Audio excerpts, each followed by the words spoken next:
저는 오늘 지난 대선 과정에서 국가기관의 불법 선거 개입 의혹 사건에 대한 특별검사 임명과 수사를 여야에 제안합니다. 저는 지난 10월 21일 윤석열 국정원 사건 특별수사팀장의 복귀가 이루어지지 못할 경우 검찰 수사를 중지하고 특별검사를 통해 진실을 규명하는 것이 불필요한 논란을 끝내는 길이라고 밝힌 바 있습니다. 정부는 최근에야 철저한 수사 후 문책하겠다는 입장을 밝힌 바 있으나 너무 늦었고 지금의 상황과도 맞지 않습니다.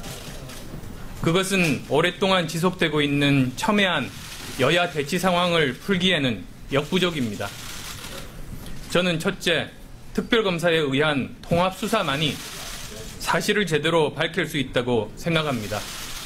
지금 국가정보원뿐만 아니라 군사이버사령부에 이어서 국가보훈처, 안전행정부 등까지 의혹이 확대되고 있습니다.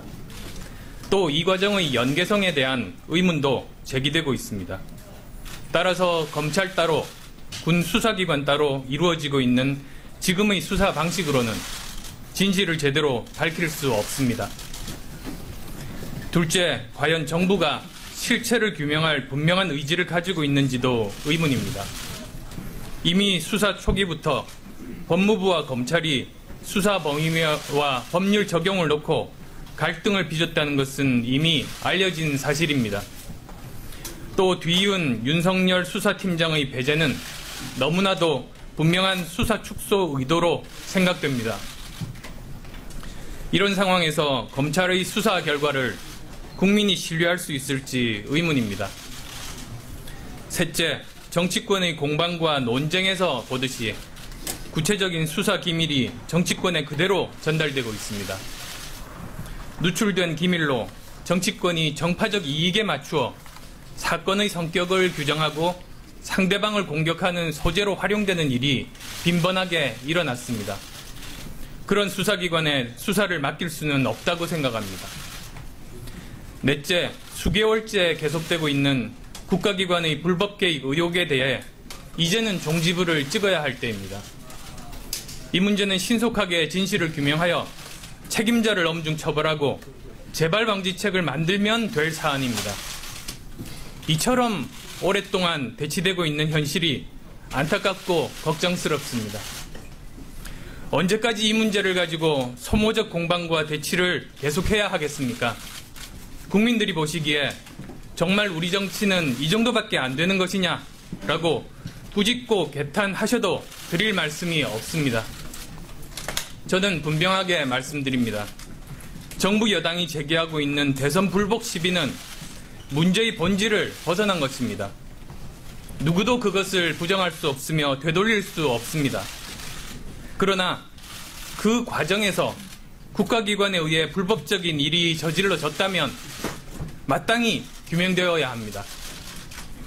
하지만 여야 정치권이 당사자이고 첨예한 입장 차이가 있어 수사 결과에 승복하지 못할 우려가 크기에 누구도 이의를 제기할 수 없도록 객관적인 조사나 수사에 의해 밝혀져야 합니다. 저는 이것이 진정한 소통이고 합리적인 통합의 정치로 가는 길이라고 믿습니다. 즉, 지난 대선 과정의 일들은 특별검사의 수사에 맡기고 정치는 산적한 국가적 과제와 삶의 정치에 집중할 것을 제안합니다. 정치는 국민의 삶의 문제를 풀어야 합니다. 아울러 남북관계와 급변하는 동북아 정세에 효과적이고 강단 있는 국가 전략을 고민해야 합니다. 우리 정치권은 저성장, 고령사회, 양극화로 대표되는 현재의 경제사회적인 모순 구조와 불안한 미래에 대해서 책임 있는 논의를 시작도 못하고 있습니다. 이러고도 우리 정치권이 책임 있는 국민의 대표라고 말할 수 있습니까? 여야 모두 국민의 삶을 이야기하고 민생을 이야기하는 만큼 특별검사 수사를 반대할 이유가 없을 겁니다. 특검 수사만이 꼬인 정국을 풀고 여야 모두가 국민의 삶의 문제에 집중하는 정치 의지의 대전환을 이끌어낼 수 있습니다. 정부 여당이 현재 검찰 수사를 고집한다면 이 문제는 정부 여당이 어떤 조치를 취하더라도 미완의 과제로 기록될 것입니다. 그리고 우리 정치와 사회에 다시 한번 깊은 상처와 불신만을 남겨놓을 것입니다. 아울러 저는 대한민국 국회의원이 한 사람으로서 특별검사의 수사를 통해 국가기관의 조직적 대선 개입 의혹을 밝히고 정치는 고통받는 삶의 문제에 집중하는 환경을 만들어내는데 최선을 다하겠습니다. 여야 공히 저희 제안을 신중하게 검토해 주시고 받아들여 주실 것을 청합니다. 감사합니다. 예, 질문 받겠습니다. 질의응답은 밖에서 간단히 하도록 하겠습니다. 네. 수고하셨습니다.